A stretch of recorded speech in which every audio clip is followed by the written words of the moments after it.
자, 이 수협의 가운데 주신 하나님 말씀 우리 함께 보도록 하겠습니다. 누가복음 1장 57절로 66절까지 말씀 보겠습니다. 누가복음 1장 57절부터 66절까지 말씀입니다. 말씀을 봉독하겠습니다. 엘리사벳이 해산할 기한이 차서 아들을 낳으니 이웃과 친족이 주께서 그를 크게 긍휼히 여기심을 듣고 함께 즐거워하더라.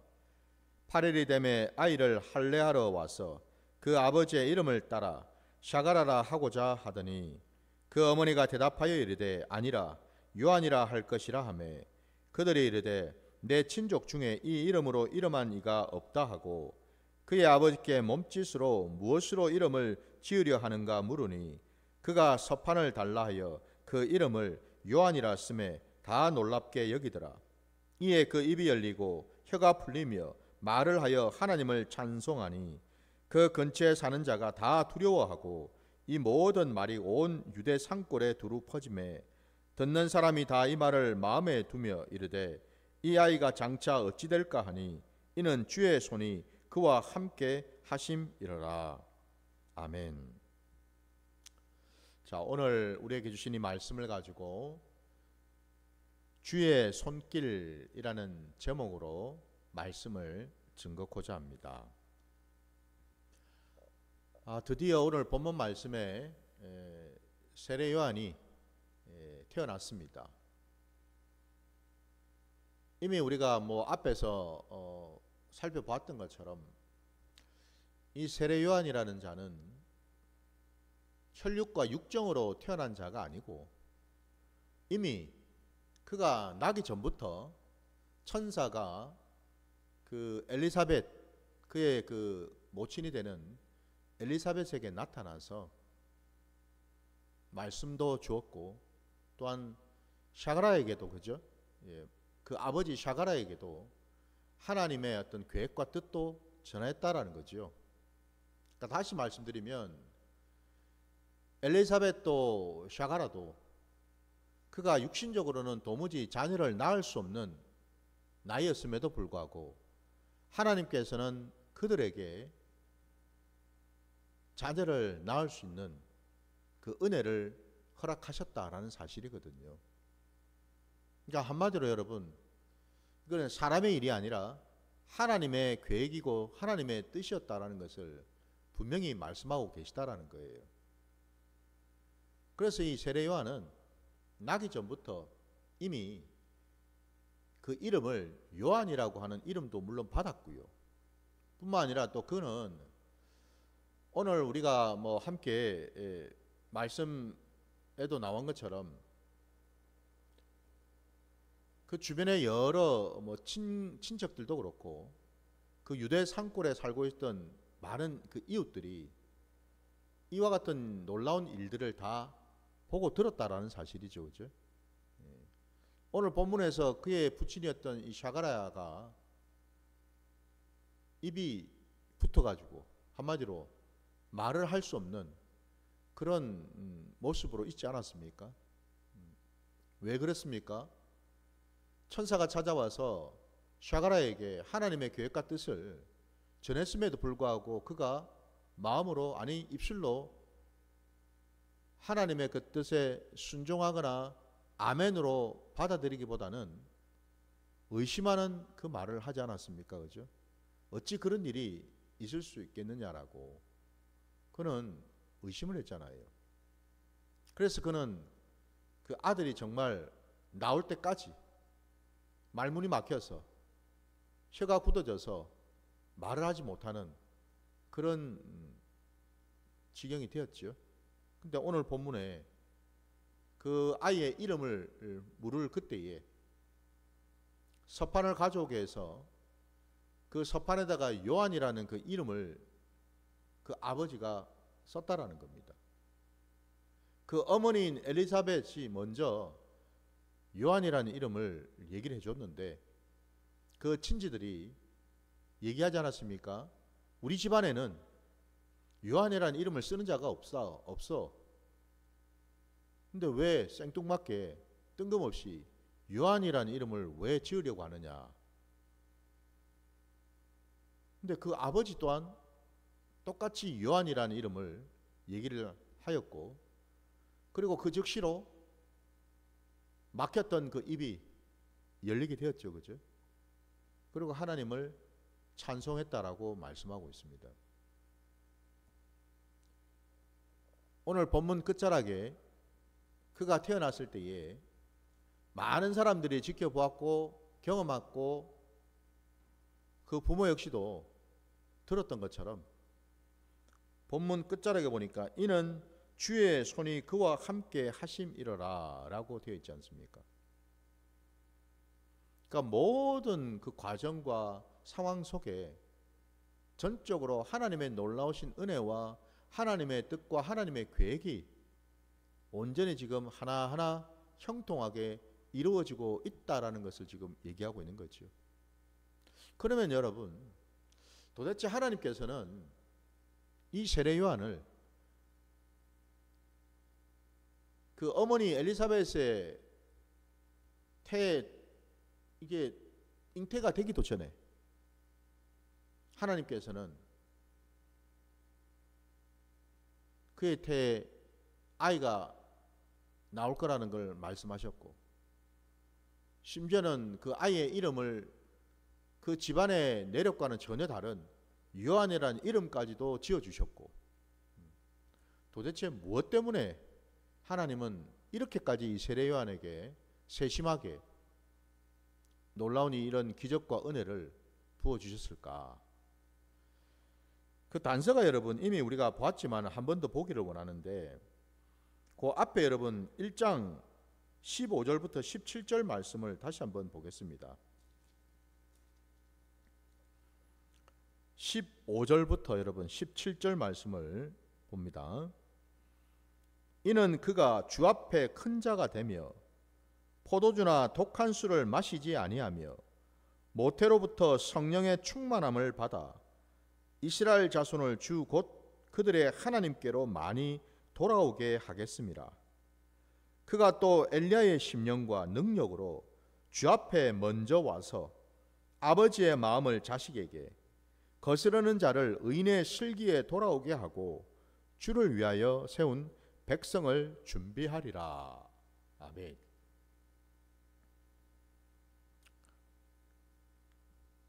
그 아버지 샤가라에게 이 천사가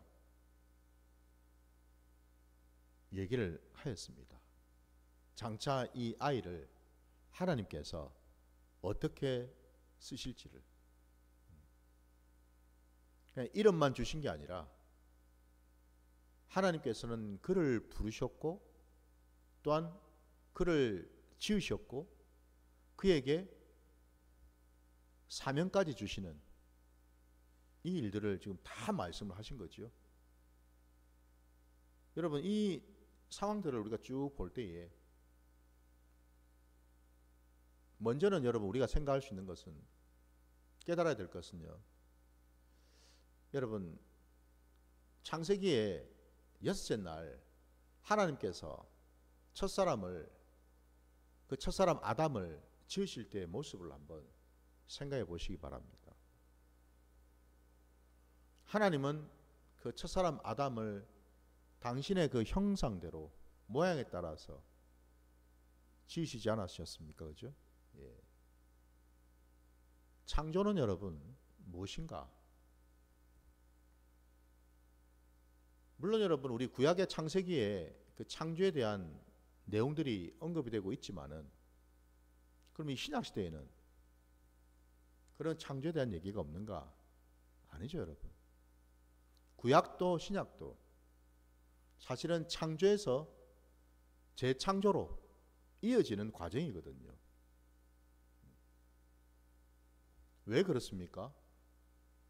첫사람 아담이 하나님께서 태초에 지으셨지만 그 아담이 범죄함으로 인해서 그는 하나님 앞에서 죽은 자가 되어버리지 않았습니까?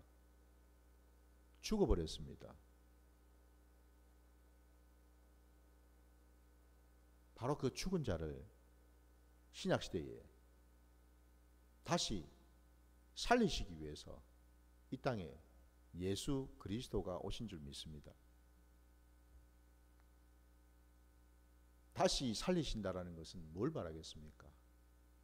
처음 하나님께서, 삼일체 그 하나님께서 당신의 형상을 따라 모양대로 사람을 지으셨던 그 모습 그대로를 회복하시겠다라는 뜻 아니겠습니까? 그죠? 다시 살리시는 거예요. 다시 창조를 하신다 이 말입니다.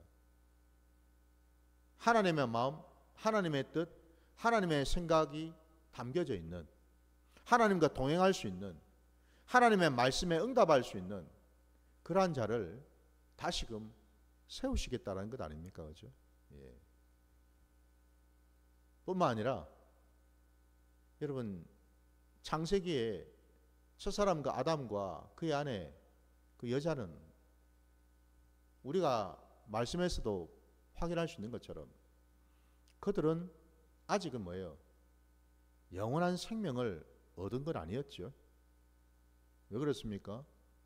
그들은 아직 생명나무 열매를 먹진 않았잖아요. 동산 중앙에 있는 그 생명나무 열매는 아직 먹지 않았거든요. 대신에 바로 그 옆에 있는 선악을 알게 하는 나무의 열매를 먹고서 죄를 지은 거죠. 그죠? 그래서 하나님께서 그 선악을 알게 하는 그 열매를 먹고 범죄한 저들을 그 에덴 그 동산에서 쫓아내셨습니다. 쫓아내시면서 하신 말씀이 이제는 저들이 생명나무 열매를 먹고 영생을 얻을까 하노라 말씀하시면서 그것을 막으시기 위해서 그 죄인된 자들이 손을 뻗어서 생명나무 열매를 먹지 못하도록 막으시기 위해서 그룹들과 도는 불칼을 두신 것 아닙니까? 그죠? 이걸 우리가 볼 때에 그들은 생명나무 열매를 먹기 전이었어요. 근데 이 신약시대에는요, 어떻습니까? 우리 주님이 이 땅에 오심으로 우리에게 영생을 주시기 위해서 오신 것 아닙니까? 왜요? 왜 주님이 우리에게 영생을 주시기 위해서 오셨고 십자가에 달려 죽으셨고 사흘 만에 또 부활하시는 이런 일들을 하셨는가? 왜 하나님께서는 당신의 독생자들을 이 땅까지 보내셔가지고 우리에게 영생을 주기를 원하시는가? 다름이 아니라 그 에덴 동산에 있던 그 생명나무가 바로 우리 주님이기 때문에 그렇죠. 그죠? 주님이 생명나무 되시기 때문에 우리에게 영생을 주실 수 있다라는 사실이죠. 그죠? 그래서 예수님께서 우리에게 영원한 그 생명까지도 이제는 허락하신다라는 거예요. 우리 죄를 사해 주실 뿐만 아니라 우리에게 생명까지도 주시는 분이시다라는 거죠. 이게 여러분 신약시대의 재창조입니다. 여러분. 오늘 우리가 여러분 세례 요한의 이 출생을 바라보면서 이게 단순히 그냥 여러분 한 아이가 하나님의 은혜를 입은 한 아이가 이 땅 가운데 태어났다 이런 얘기를 하는 게 아니고 여러분 우리가 깨달아야 될 것은 이 세례 요한이 사실은 뭐예요? 하나님께서 창조하신 자다라는 겁니다. 여러분. 우리는 지금 하나님의 그 창조를 지금 보고 있다 이 말입니다. 지금 놀랍게도 하나님께서는 작정하시고 이 땅에 예수 그리스도를 보내시기 전에 그 참빛을 증거하시기 위해서, 증거하는 자로 세우시기 위해서 광야에서 여러분 그 광야 교회에서 예수 그리스도를 증거하고 예수 그리스도의 그 길을 평탄케 할 그런 사명을 감당할 자를 먼저 이 땅 가운데 지으셨다라는 사실이죠. 먼저 창조를 하셨다라는 거예요. 그래서 여러분 세례 요한은 바로 그런 창조의 그 과정 속에 하나님의 그 구원의 역사 속에 예수 그리스도를 증거하는 자로 이 땅 가운데 왔다라는 거지요. 뿐만 아니라 아까 우리가 참고로 읽었던 누가복음 그 1장 15절부터 여러분 17절 말씀에서도 우리가 짐작할 수 있는 것처럼 이 세례 요한이라는 자는 그 이름에도 그렇고 그 이름의 유래를 봐서도 그렇고 여러분 한번 생각해 보십시오. 원래 샤가라는 제사장 가문의 사람이지 않습니까? 그러니까 대대로 집안이 그 윗대에서부터 쭉 조상들부터 시작해가지고 제사장 집안이었다라는 거죠. 대를 이어서. 그러면 우리가 생각할 때 샤가라에서 난 그 세례 요한도 원래는 그는 이미 뭐예요? 제사장을 감당해야 될 직분으로 지금 태어났다고 볼 수 있는 거잖아요. 원래대로 한다면은. 근데 하나님은 그리하지 않으셨다라는 겁니다. 그 아버지 샤가라처럼 똑같이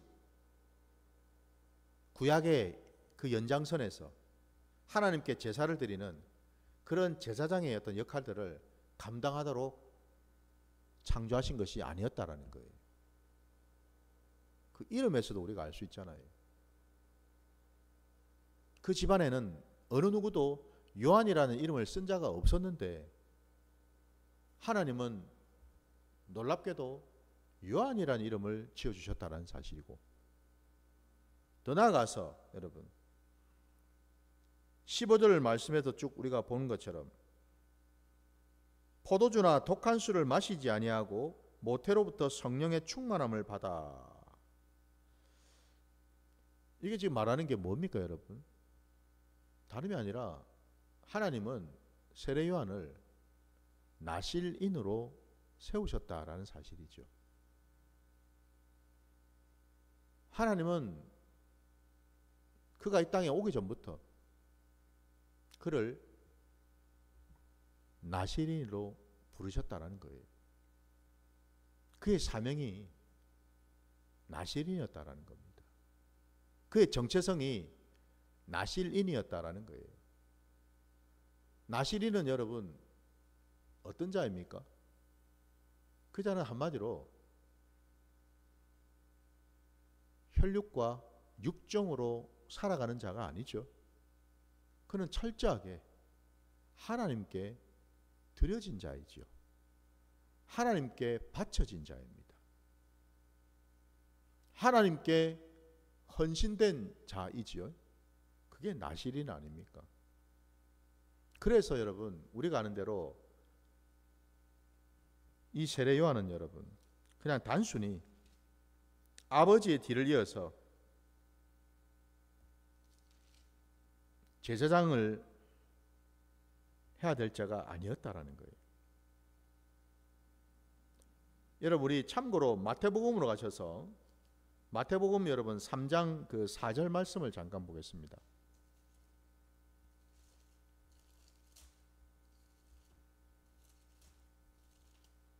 마태복음 3장 4절입니다. 이 요한은 낙타 털옷을 입고 허리에 가죽띠를 띠고 음식은 메뚜기와 석청이었더라 라고 말씀하고 있어요. 복장도 그렇고 뭔가 좀 이상하지 않습니까? 그죠? 세례 요한이 아버지의 뒤를 이어서 제사장의 직분을 감당할 거라면은 이런 복장을 입을 수가 없잖아요. 그리고 그는 당연히 그 집안에 그 가문에 있어야지요. 제사를 수종드는 일들을 배워야 될 거 아닙니까? 근데 하나님께서는 그리하지 않으셨다라는 거예요. 그는 철저하게 하나님이 붙으셨고 하나님이 함께 하시면서 그를 훈련하시고 연단시키셨다는 사실이에요. 낙타 털옷을 입고 음식으로 석청을 먹었다. 여러분. 이 말하는 게 뭐겠습니까? 그들은 그 세례 요한은 여러분 자기 집 일가 친척들이 살고 있는 그곳을 떠났다라는 뜻입니다. 거기에 살지 않았다라는 거예요. 그곳에서 여러분 세례 요한이 뭘 했겠습니까? 그냥 뭐 낙타를 털어 입고 뭐 가죽띠 띠고 석청 먹으면서 여러분 뭐 유유자적하게 뭐 자연인으로 뭐 그냥 그렇게 살았겠습니까? 그게 아니죠, 그죠? 그는 그곳에서 하나님의 말씀을 들었고 하나님의 그 뜻을 받았고 훈련이 되었다라는 사실이죠. 철저하게 하나님만을 바라보고 하나님과 동행하는 그런 삶을 살았다라는 뜻이죠. 그게 바로 세례 요한이었습니다. 오늘날 여러분 이 신약 시대에 어쩌면은 여러분 저와 여러분이 세례 요한과 같은 자가 아닐까요? 무슨 얘기입니까? 세례 요한이 감당했던 그 사명 말입니다. 아까 우리가 읽었던 그 본문 그 앞에 부분에 나왔던 것처럼 이스라엘 자손을 주곧 그들의 하나님께로 많이 돌아오게 하겠습니다 라고 되어 있잖아요. 곧 주의 길을 평탄케 하는 그런 자, 주님을 증거하는 자, 오실 메시아 그리스도를 그 하나님을 증거하고 드러내는 자, 소개하는 자, 그 사명이 바로 세례 요한의 사명이었죠. 자신이 참빛이 아니었어요. 분명히 그도 고백한 것처럼 참빛은 예수 그리스도이시고 그는 뭐예요? 주님보다 먼저 와서 그 참빛이 올 것을 미리 백성들에게 전하는, 증거하는 그런 사역을 감당했다는 것 아닙니까? 그러면서 여러분 그가 하는 얘기가 뭐였습니까? 많은 사람들 앞에서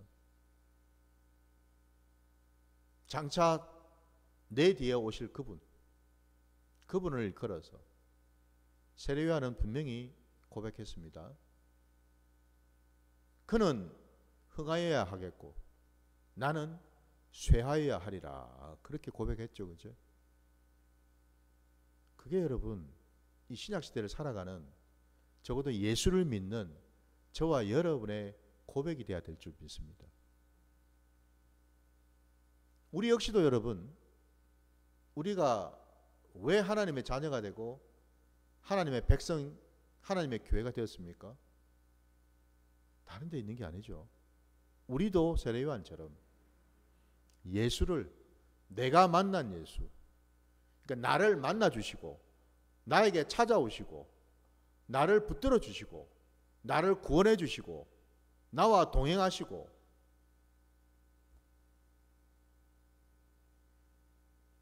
바로 그 예수를 내가 많은 자들에게 증언하는 것 아닙니까, 여러분? 우리는 바로 증인된 자의 모습으로 살아가야 되는 줄 믿습니다. 우리는 증인입니다.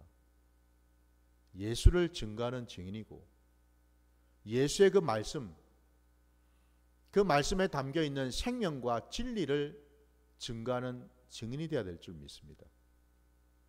그럼 저와 여러분이 지금 증인된 삶을 잘 살고 있습니까?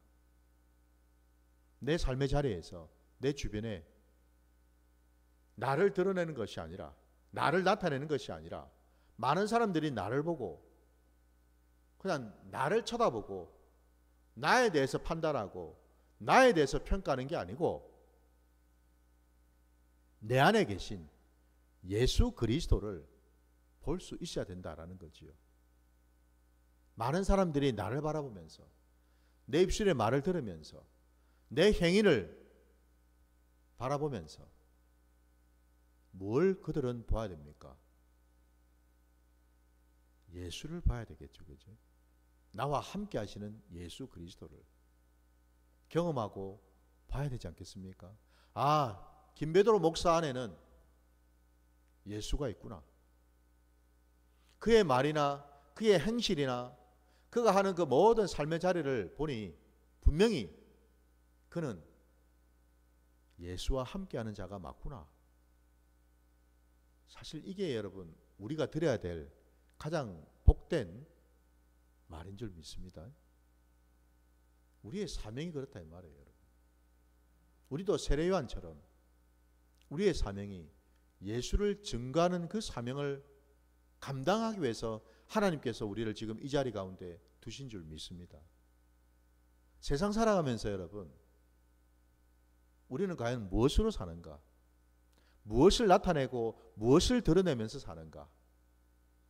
내 이름 석자를 드러내면서 사는가?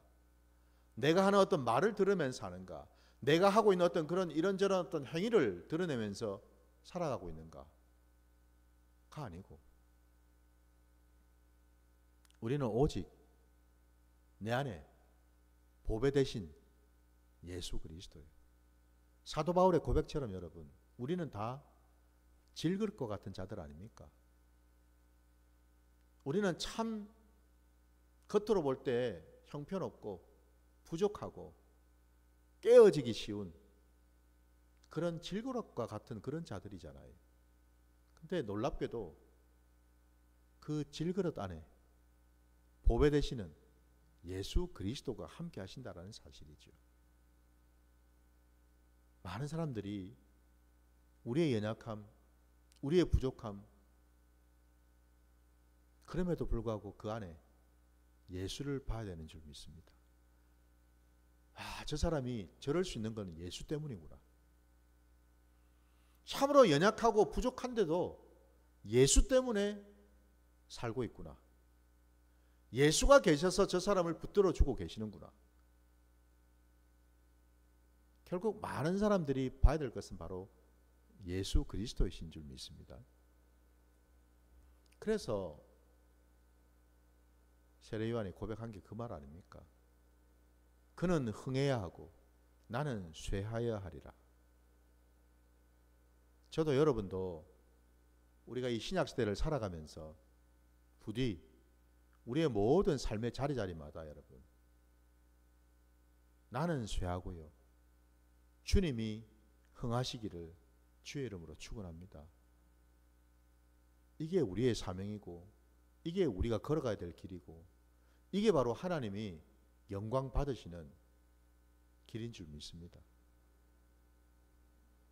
세례요한은 끝까지 하나님이 맡기신 그 사명을 감당했지요. 아까 우리가 읽었던 누가복음 1장 여러분 17절 말씀에도 보면 그가 또 엘리야의 심령과 능력으로 주 앞에 먼저 와서 아버지의 마음을 자식에게 거스르는 자를 의인의 슬기에 돌아오게 하고 주를 위하여 세운 백성을 준비하리라 말씀하고 있어요. 여기 끝자락에 여러분, 주를 위하여 세운 백성을 준비하리라.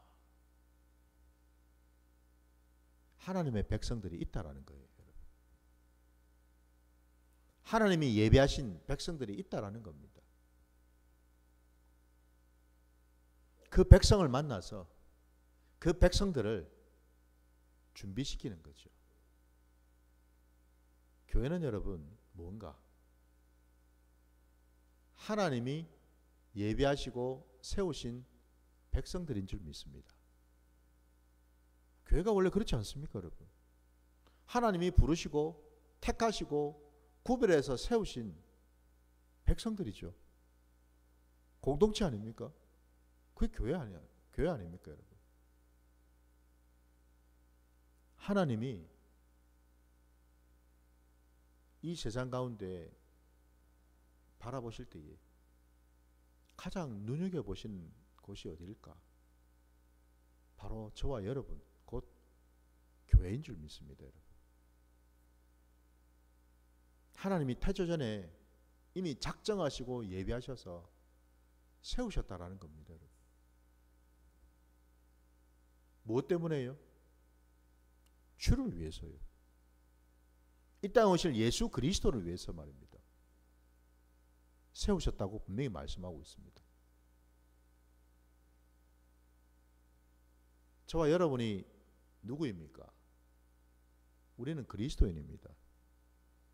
안타깝게도 세례 요한은 주의 길을 예비하고 그 주의 오실 그 길 예비하며 광야에 외치는 자의 소리가 되어서 이 땅에 오실 예수 그리스도 그분의 그 모든 길들을 열어놓는 그 일을 감당했지만 안타깝게도 그는 우리 주님이 이 땅에 오셔서 어떤 사명을 가지시고 어떤 사역을 감당하실지 대해서는 몰랐습니다. 그가 감옥에 있을 때에 자신의 제자를 주님께 보내지 않았습니까? 그죠? 오실 그이가 당신이 맞습니까? 라고 묻지 않았습니까? 세례 요한조차도 우리 주님이 오셔서 어떤 일을 하실지는 그는 몰랐다라는 겁니다. 심지어 주님이 십자가에 달려 죽으시고 장사된 지 사흘 만에 다시 살아나실 거란 그 일은 세례 요한도 몰랐다라는 겁니다. 근데 저와 여러분은 우리는 이미 다 알고 있지 않습니까? 이게 은혜이고 이게 축복인 줄 믿습니다. 그래서 주님 말씀하셨죠. 여자가 낳은 자 중에 세례 요한만큼 큰 자가 없다고도 하셨지만 하나님의 나라에서는 그보다 작은 이가 또 없다고도 말씀하신 이유가 바로 여기에 있는 거죠. 여러분. 부디 저도 여러분도 주님 말씀처럼요. 정말 우리가 주를 위하여 세워진 백성들이라면 우리가 감당하고 우리가 해야 될 사명은 딱 하나입니다. 주를 위해서 주를 증거하고 주와 동행하며 날마다 주를 닮아가는 그 일을 우리가 해야 되는 줄 믿습니다. 그러려면 그냥저냥 되지 않거든요. 그냥저냥 예수를 따를 수는 없거든요. 분명히 주님이 말씀하셨습니다. 좁은 문으로 들어가기를 힘쓰라고 말씀하셨습니다. 그 좁은 문이 무슨 문일까? 그 문은 다름이 아니라 여러분, 자기를 부인하고 자기 십자가를 지는 바로 그 문이죠, 여러분. 그리할 때 주님은요, 우리를 기쁘게 기꺼이 받아주실 줄 믿습니다. 날마다 저와 여러분의 삶의 자리에 나를 부인하고 내 십자가를 지고서 주님의 그 뒤를 따르는, 그래서 여러분 내 안에 계신 주님을 날마다 간증하고 증거하는 복된 교회가 되시기를 주의 이름으로 축원합니다. 오늘 이 세례 요한은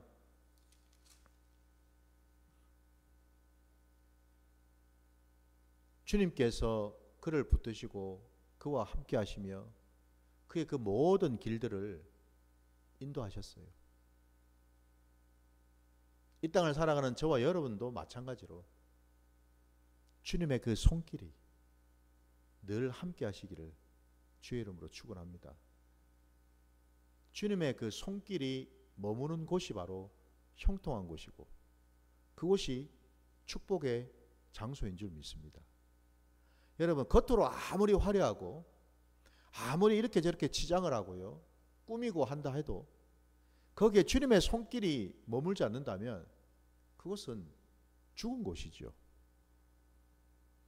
그것은 사망이 있는 곳입니다, 여러분. 그곳에 주의 손길이 보이지 아니하고 온통 사람의 손만 보이고 사람의 생각과 사람의 말만 들린다면 여러분, 그곳은 더 이상 하나님이 허락하신 복된 곳이 아니다라는 사실이죠. 내 심령 안에 무엇보다 먼저 주님의 그 손길로 덮여져서 우리의 심령이 날마다 새로워지기를 주의 이름으로 축원합니다. 주님의 그 손길로 덮어주실 때에 우리는 살 수 있고요. 우리는 위로받을 수 있고요. 우리는 안전할 수 있고요. 우리는 평안할 수 있고요. 우리는 날마다 새로워지게 될 줄 믿습니다. 세례요한은 주님의 그 손길을 입어서 늘 성령 안에서 그 모든 일들을 감당했습니다. 이 신약 시대를 살아가는 저와 여러분도 마찬가지로 주의 그 손길을 늘 경험하기를, 날마다 주의 말씀을 붙들고 주의 그 말씀 속에 있는 주님의 그 손길을 경험하시기를 주의 이름으로 축원합니다. 자, 오늘 말씀 여기까지 드리고 우리 함께 주신 말씀 붙들고 찬양하며 기도하며 나가겠습니다.